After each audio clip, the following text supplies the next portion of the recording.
You have been called to do good, to feed the hungry, to love with action, to be a light in the darkness, to love your neighbor, to teach wisdom, to walk humbly, to love mercy, to care for the least of these. Will you accept the call? This is our city. Our mission. Visit eriecitymission.org/volunteer to accept the call today. All year round, Frontier Home Products and Design has what you need to make your home comfortable and beautiful. Relax on a new timber tech deck designed by Frontier's experts. A new fireplace from Frontier Home Products Fireplace Gallery adds warmth and serenity to any home. Beauty and versatility at Frontier Home Products and Design Center, 4213 Peachtree, East 5th, next to the Bayfront Highway. Frontier Home Products and Design Center. Discover a new frontier. PA contractor number PA 039007. Welcome to TalkErie.com's Joel Natale Show, Erie, Pennsylvania's daily podcast. Every day, we tackle the biggest issues that the Erie, PA region faces. Stay informed and involved as we advance the narrative of Erie. Now, here's Joel Natale. We're glad to have back on our microphones here no one who is a stranger to these 429 State Street studios. Tina Mengine, she's the president and CEO of the Erie County Redevelopment Authority. Thank you so much, Tina, for taking the time. Always a pleasure, Joel. I tell you what, I feel like there's a lot to talk about, so let's jump right in. My understanding is the crews are there at 12th, what is it, in Liberty? Or Cherry. You know, at Ironworks Square. And what are they doing? Like, what's going on right now out on 12th Street? So if anybody has driven by, they'll see they've been working really all through the winter, but taking off the roof. Oh. Well, what was left of the roof. Yeah.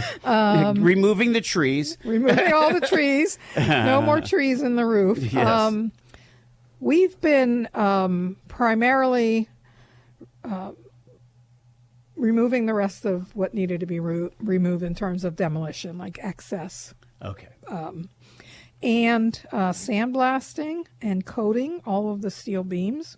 Oh. They needed to be cleaned, obviously, sandblasted. Yeah. Some of them will need replaced. So as they're going through this, double checking, we had identified early on what we thought were beams that needed to be replaced. Who's your GC on this project? E.E. Austin. Okay. Yeah.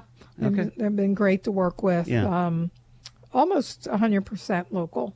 Fantastic. Yeah, and that's part of our mission is where we can. We want to hire local, put the money back into the community.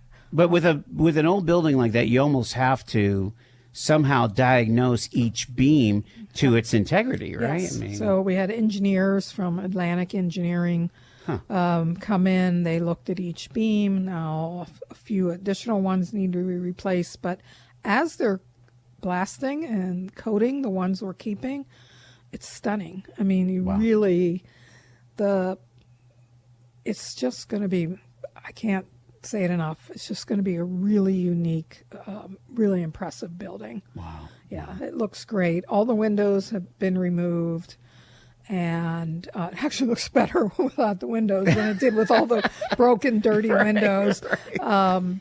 So we're starting to put it back together. We Okay. did some infrastructure, water, sewer, things like that. And they're right on track. Yeah.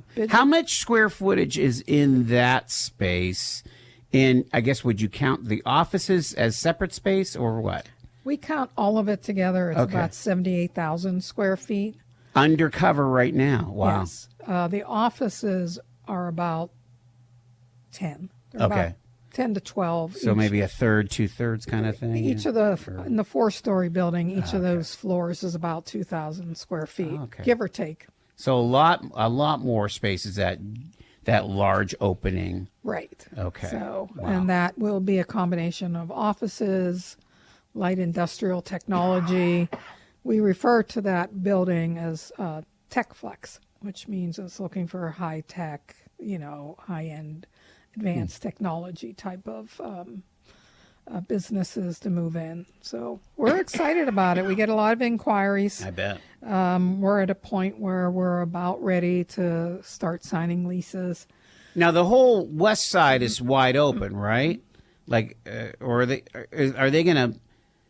I guess are they going to build out from there, or is this the footprint? This is pretty much the footprint. Okay. Yeah, the whole west side will be pretty much windows and glass.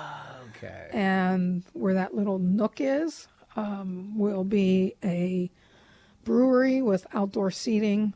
So it's really a mixed-use space. You already have We've got 2 breweries we're seriously talking to. Yeah. Huh. So, yeah, and then we'll have about a 3,000 square foot conference center that'll be available to the public. I envision weddings in there as well as conferences, because it's got so much character. It's got a lot of historic pieces that we're keeping. Yeah. It's I can't wait to be able to do open houses with the public. And all of the icky stuff underneath has been mitigated, or capped, or whatever.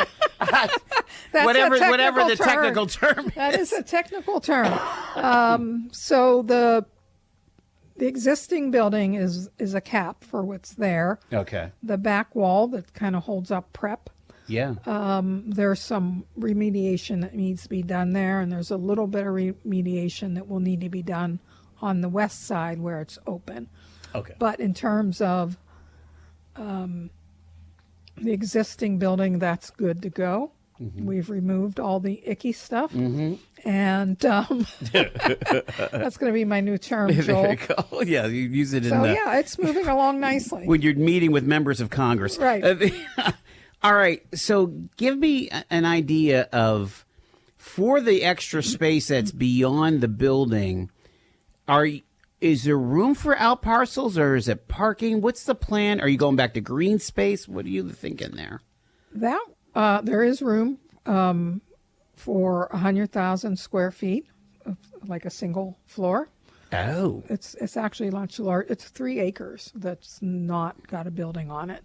The whole property is 5.5 acres. So you could put up another 100K warehouse. That's our intent. Not necessarily a warehouse. But for whatever the use requirement is. So our goal is we'll use it for parking now, but we'll do a build to suit. So when we find the right interested party, we'll build a building for them. So this is a good place to tell the listener about what the market is like right now, because again, we keep on hearing that we keep missing opportunities for business attraction. And again, I've learned everything I know about economic development from Tina Mengine. So and Laith Wardy. I mean, both of you guys. But on the attraction side, if we're going to bring in a business or help a local business grow, we have to have the bricks and mortar. We have to have the building ready to go with utilities, with a roof, or an ability to quickly build the suit, right? Right. So you want shovel-ready property, which means that all the infrastructure is there. All you need to do is, start building up. Or you need, that should be an and, not an or, ready-to-go space that's already built that someone could move right into, because speed to market is critical. Speed to market. And that's what we're trying to achieve. We have very little Class A office space and quality industrial space. And quality industrial space means it's got fiber.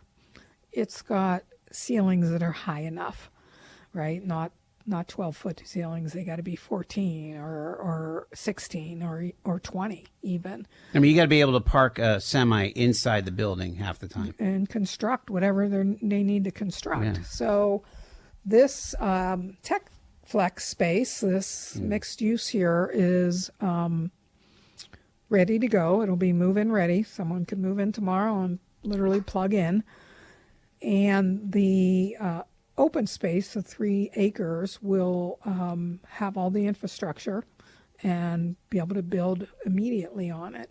And that's really important. And it's hard to explain to people why do you tackle a brownfield. Mm-hmm. And the brownfield is an icky building. And exactly. And it's, it's because it's a drain on the economy or the local economy to have that building sitting there vacant, deteriorating. But you also build on those sites because they already have the infrastructure. There's already water and power going to those sites. Mm-hmm. Now, it may need some upgrades because it's an older facility, but it's a lot easier to get that going quickly than it is to start fresh on a farm where there's no infrastructure. Right. And we're going to talk about, what's going on at Green Shingle or whatever. You said right now, as far as Ironworks Square, you're ready to start drawing up some leases. Yes. When are you hearing that we might actually see a ribbon cutting? So my construction team assures me it'll be the first part of 2026, so a year from now. Wow. Yeah. Okay. So it's taken us a while to get to this point. A lot of it was cleanup and remediation of what was there. But from the time we've started construction, we're moving very quickly. Before we finish on Ironworks Square, please tell me about your federal and state partnerships that got you to this place. So projects like these cannot be taken on by the private sector. It's just not cost effective, right? It's not going to pencil out.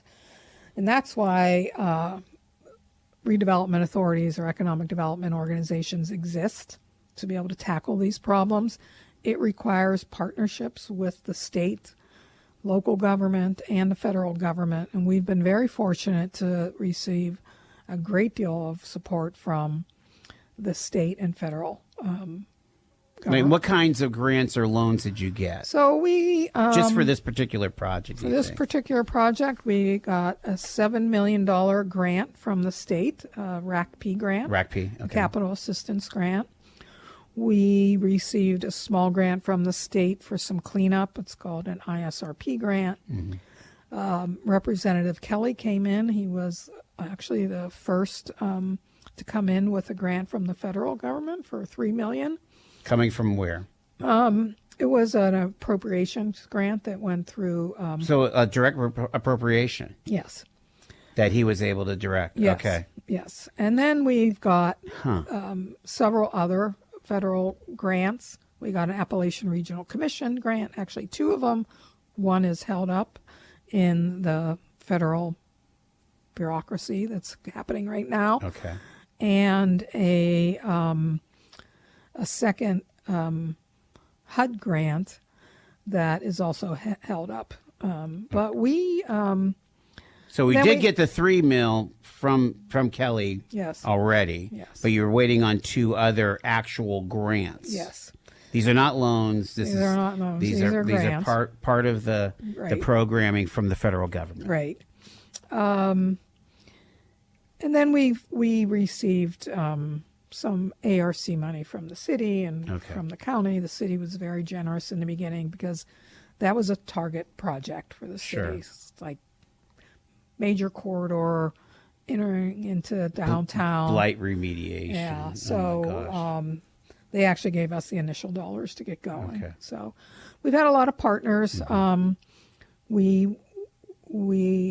We have some loans on the project as well. Yeah. You can't do a project like this just with grants, so there's debt. So we are concerned about the couple pending grants because that's about a $5 million impact. So you're waiting on $5 million from the feds. Your feasibility study at the beginning, what kind of job impact did you think would come from Ironworks Square?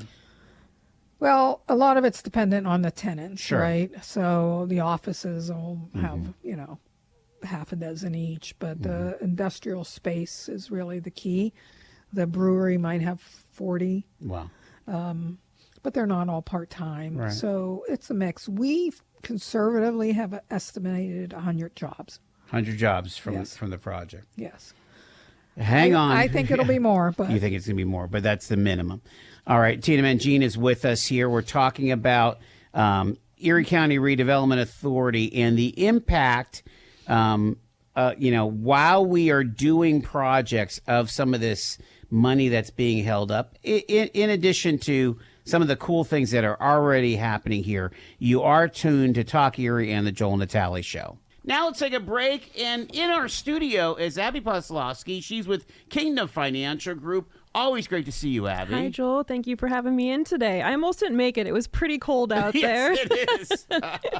But thanks for having me in. I just wanted to speak a little bit about identity theft today. Oh, yeah. We've just all have had experiences in one way or another over the years, and more clients have been reaching out to us for requests on advice on possible scams, episodes of identity theft occurring to them, their kids, their loved ones. So just reminding clients how important it is to regularly review their credit reports for everyone in the household, even the kids. So to take some time to read your reports for any activity that may be occurring for your financial information. And it's a good time to maybe enroll in an identity theft protection program. Look at it as like an insurance policy for your personal data. So it's always best to catch something before it turns into anything serious. And like anything, it's great to have a plan in place before something happens, to have peace of mind for some of life's biggest problems. It seems like you could get coverage through the homeowners, right? Sometimes they do offer that. Yes, there is some great programs online as well that you might want to check out in very reasonable price. Let's do a little pitch for your show on Friday mornings at 9. We get into the nitty-gritty of economic development, right, Tina? The Economic Pulse? We do, with Laith Wardy, who's the real expert in that field. Well, you bring a lot of expertise to what is happening around here. And that's what we're kind of going through. Are the projects of the ECRDA. And, while I've got like 5 minutes before the news break, I want to talk about the efforts on the east side to really get, in your partnership with the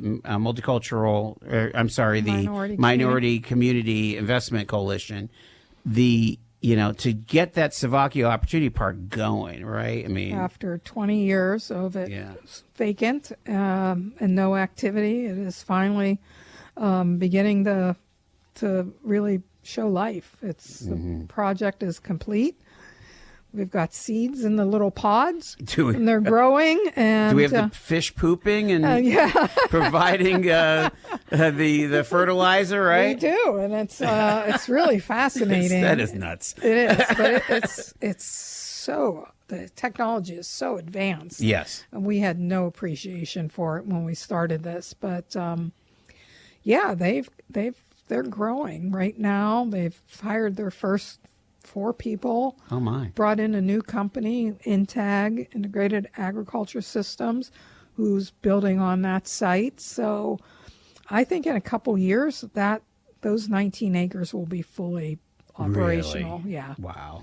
It's an impressive operation, and I give those guys credit for taking on the challenge and really moving it forward. And not only is it a commercial operation that will eventually sustain their neighborhood operations, it's providing free food to a food desert. It's just, it checks all the boxes. Well, and plus it was I don't know if it was a Superfund remediation or... It was I don't know if it was a Superfund, but it was really a toxic site. It was very bad. So we cleaned up a toxic site in a neighborhood. Yes. Like directly across from public housing. Brought it back to life, creating jobs, serving the community in a food desert. And I think it will be a catalyst for the whole Buffalo Road corridor revitalization. That's fantastic. And I really do love what's going on over there.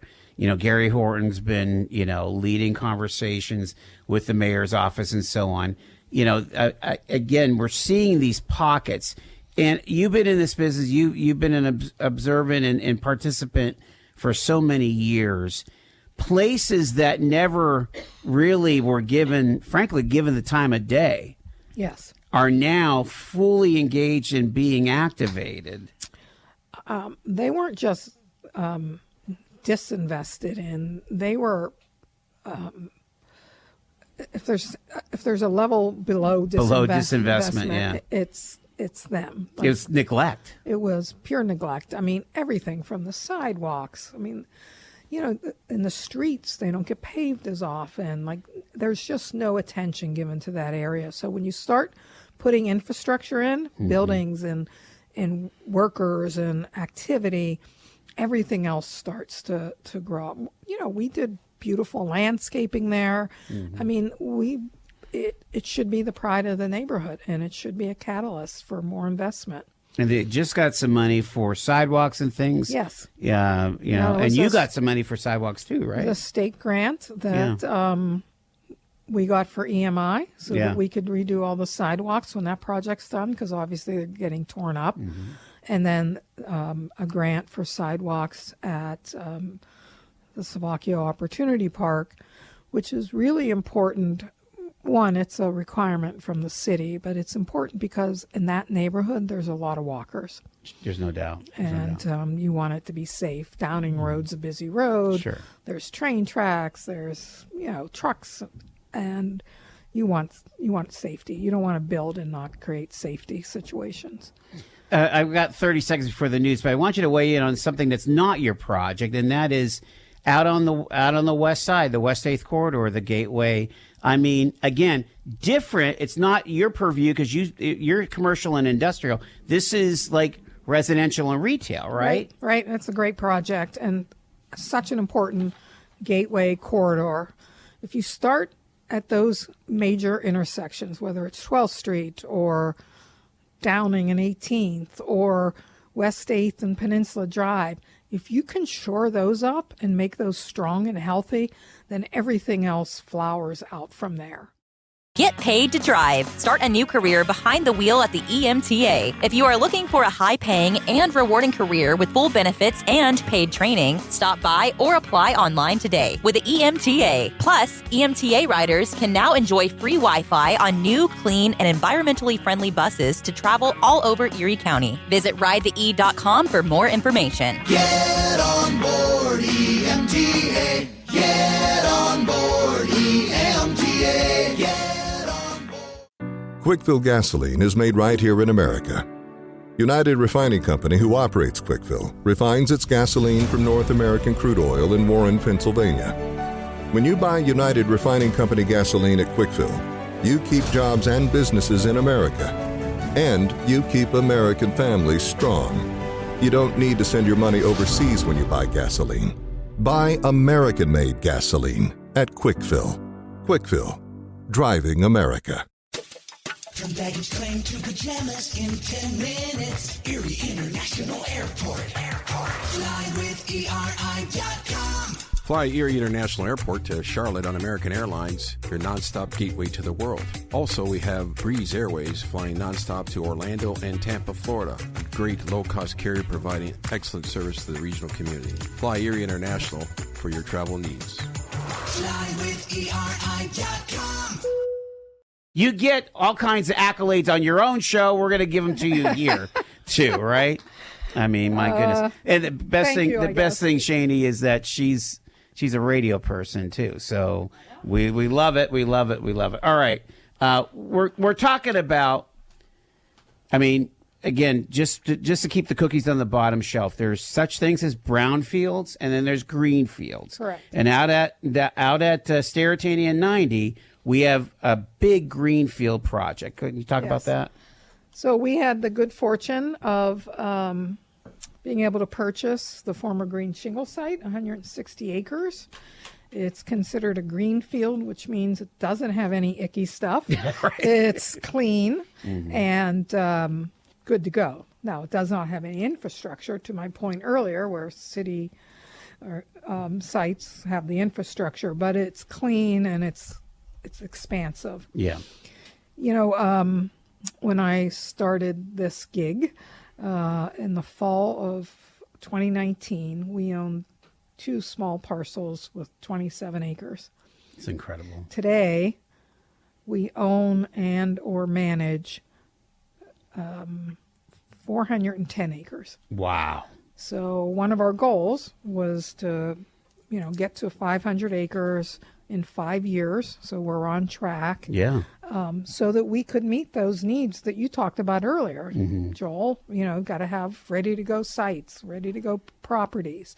It seems like almost on a weekly basis, there's requests for proposals from cities and metropolitan areas across the country needing 50 acres, needing 100,000 square feet, 300,000. I mean, you can put 300,000 square feet in a building, right? I mean, oh yeah, absolutely. I mean, you think about a Walmart distribution center. How big is it? 1 million square feet sometimes? Yeah, when Amazon was looking at this area, they were talking 1 million square feet. For under one roof. Under one roof. Amazing. Yeah. So that's the kind of stuff that's coming down on the pike. You get a cable, the old-fashioned way, right? Yeah. Here, just this is in. Yeah, little telegraph. Right. Yeah, we hope so. We hope that we're building the infrastructure that Erie never had that will allow us to compete. How did we do it back in the 50s and 60s or even 20s and 30s? I mean, I guess... Way back when? Yeah, I guess we had the green space back then. Yeah. And we would build out the utilities out to it. I guess. Yeah, that was before my time. No, I know, but you think about, Mr. Lord started in his garage. Right. Probably had a small shop and ended up having a big shop on 12th Street, right? I mean, right. Yeah. And you guys still own that at 12th and Green Garden too?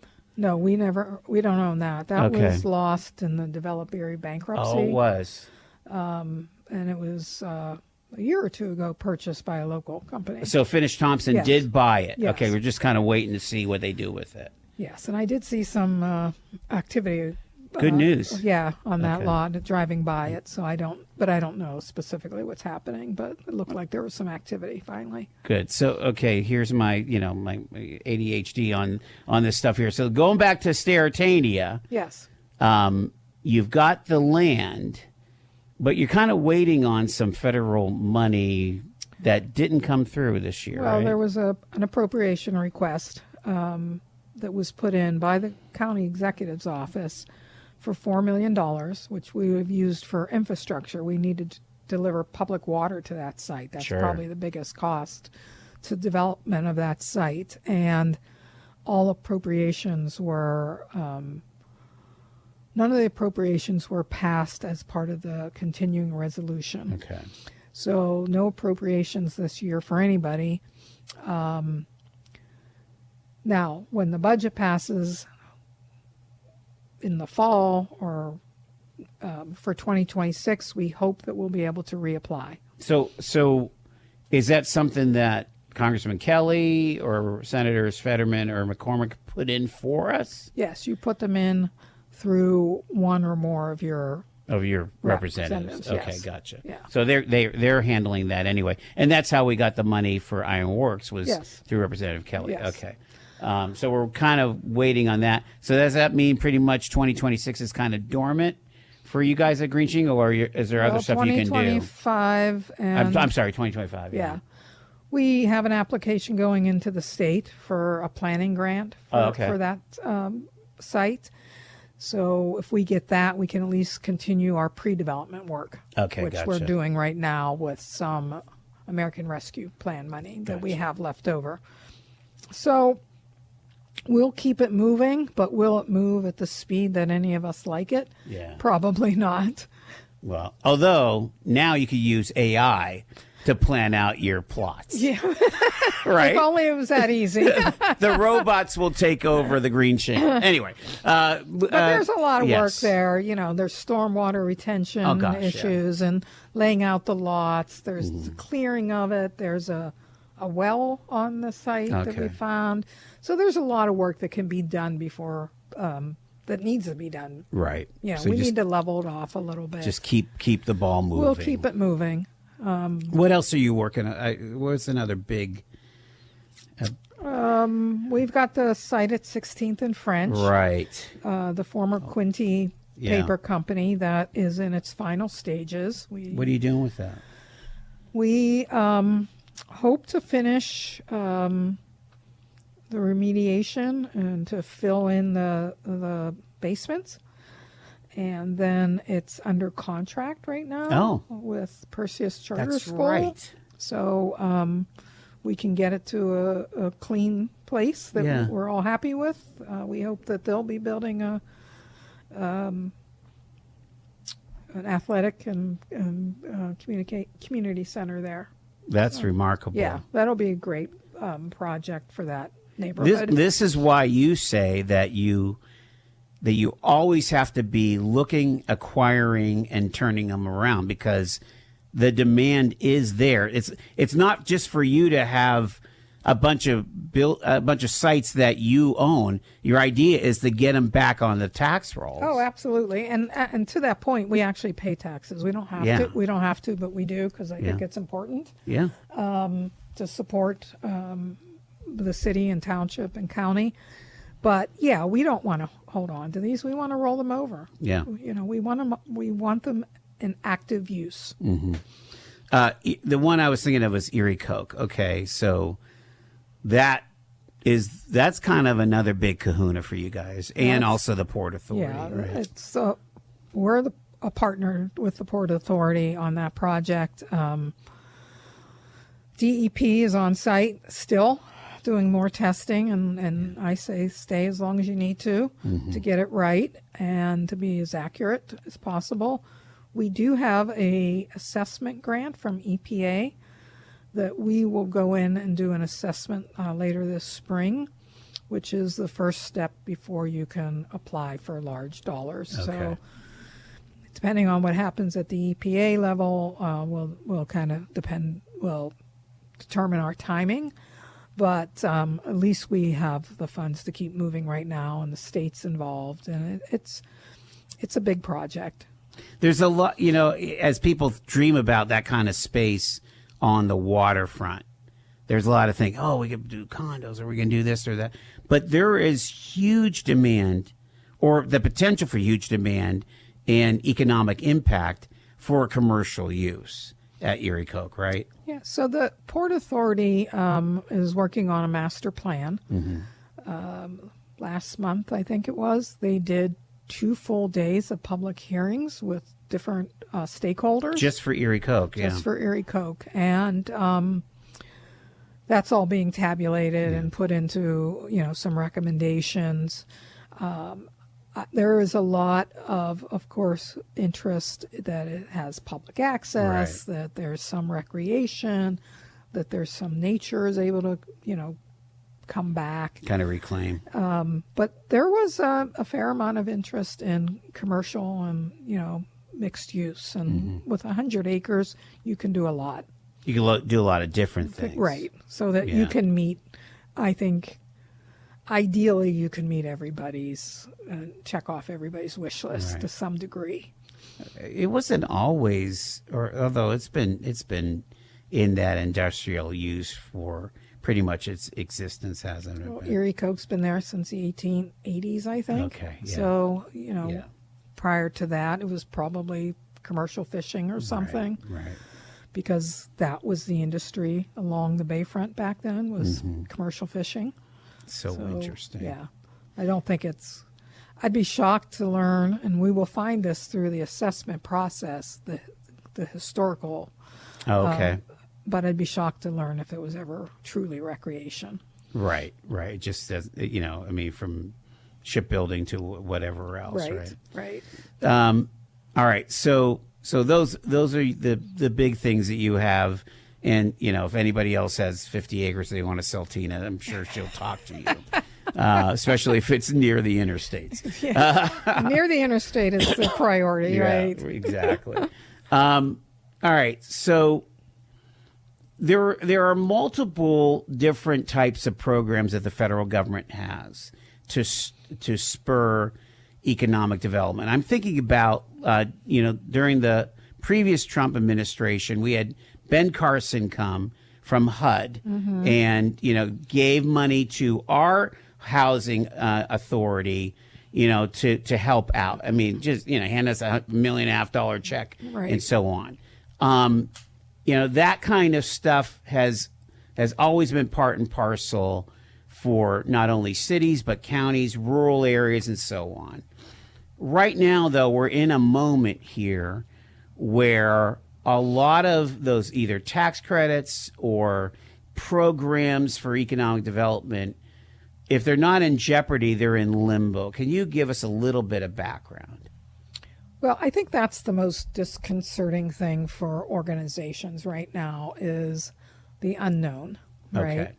That there are commitments have been made, awards have been made, and it is typical for these awards to lag behind. Like we invest the money and then get reimbursed, or Right, you need a bridge loan from conventional financing, right? Because you know that this you money's do that coming. based on that funding coming, right? Based on that written award.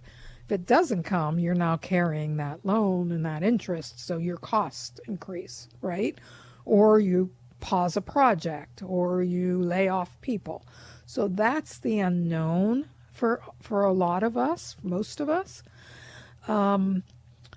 We run numerous programs, as you probably know. We have 6 different agencies that run various programs, from tax-exempt bonds to community development finance, which targets rural and underserved areas, to traditional lending, to real estate development, right? We do all of that. And just give us, pinpoint a couple of projects that people would know that use some of these programs that you. So for tax-exempt bond financing, we have the Erie Art Museum used it years ago, Brevillere Village, Montessori School, most recently the Avalon qualified for that because of the mixed use and the low income thresholds and a variety of things.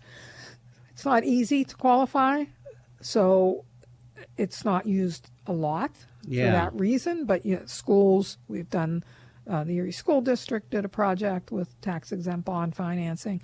So that runs through one of our agencies. That program is actually at risk, which we want that development, right? We want new schools for our children. We want the Avalon refurbished into workforce housing, right? Affordable housing. We want these projects to happen because they create jobs, they create stability, they are good for our residents. So when you put these programs at risk or on hold, you put those projects on hold. There's hundreds of workers at the Avalon right now, every day, right? You see them every day, construction workers, the trades, and then the supplies that are coming in and all of that. Yeah. So you don't want to, why would we want to stop that? It's a repayment. It's a bond is just a great big loan. It's getting repaid. But you're instilling into the project this uncertainty. Right. So new market tax credits are at risk. ECAT, the Center for Arts and Technology. What used to be a broken down Wayne school is now this beautiful community center. Right. That's got employees in there. That's got United Way moved in there, right? Yep. And I think Hammett is in there with a clinic or something. Yeah, right? and nursing school is operated out of there. Of course, we all know we need more nurses. Yes. But that was funded in large part through new market tax credits, which is a tax credit based on the investment you make, right? Right.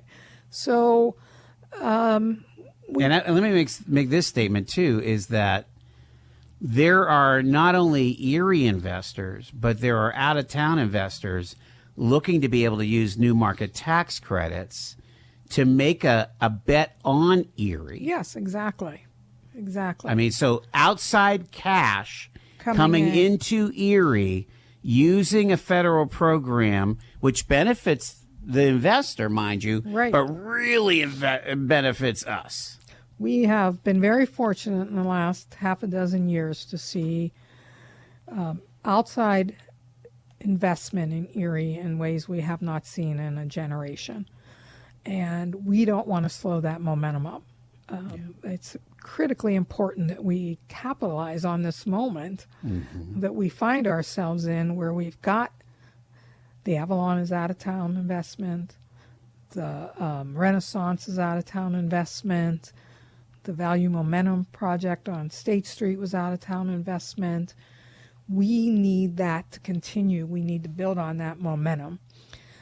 I think for all of us, honor what's been committed, and we can deal with what happens in the future. Right. We Yeah, want if you want to make a left turn next year, give us forewarning, and Yeah. because we don't want to stop the momentum. Right. I don't want to put a project on hold. I don't want to say these workers have to, are laid off. None of us want to see any of that. It's not good for Erie's economy in any way. And of course, it's not just Erie, it's happening everywhere, but we can point to real projects and real impact. And I think that for us, we'll figure out how to move forward, but we need the capital that you promised us. talk about the kinds of loans that you're funding. Is it Enterprise Development Fund? Is that the one that does the loans? Again, you're not loaning to some Joe Schmo. You're loaning to local businesses and enterprises, right? Yeah, to the tune of $25 million. So not all of that 25 is in the Enterprise Development Fund. That particular program is run through the federal CDFI program, Certified or Community Development Finance Institute, which is a federal designation. We're the only Erie-based CDFI, although Bridgeway Capital out of Pittsburgh does play in Erie. Those funds that come to us and then are lent back out meet the most stringent requirements of any other loan program. We work with banks and so forth, but they're specifically targeted to rural areas where they don't have a lot of access to capital, or inner city, underserved areas. But again, we don't just hand the money out. It's a loan. Do you have any of those loans like in Corey or Union City? We do. We have them in Union City, in Corey, in Wattsburg, Northeast. We have them everywhere. I didn't think they like federal money in Corey. It's a joke. It's a joke. It's a joke. Calm down. He said it, not me. Yeah, right. No, I mean, but Girard and Fairview, West County, right? Yeah, absolutely. Northeast, Harbor Creek. We have loans in every corner of this county. And again, real enterprises, real small businesses. Manufacturers, service industries. The thing Trump voters, Biden voters. Yep, we're apolitical. Right. One of the things I'm most proud of is that we no longer just do manufacturing loans. We have expanded our repertoire so that our loans cross all industry sectors. Sweet. Which is, I think, really important in a community like ours. So even like hospitality? Hospitality, yes. Hotels, restaurants? Yes. Wow. Every industry sector we touch, from the smallest mom and pops to the absolute largest businesses in Erie County we have loans with. So we want to keep these programs We want to keep these programs because these programs create jobs. They stand up your Main Street. They stand up your industrial base. They stand up your economy, right? So they need loans. Sometimes the bank does not want to lend 100%. Right. We come in. You're kind of like the gap financer. Yeah. We take a second position, and we've I think created or retained 4,400 jobs. Oh my gosh. Yeah. I mean, it's important work. We're going to leave it there. Tina Mengine, the president and CEO of the Erie County Redevelopment Authority. Thanks so much for taking the time. You've been listening to The Joel Natale Show, Erie, Pennsylvania's daily podcast from TalkErie.com. Subscribe to our show on your favorite podcatcher and get involved by emailing joel@talkerie.com.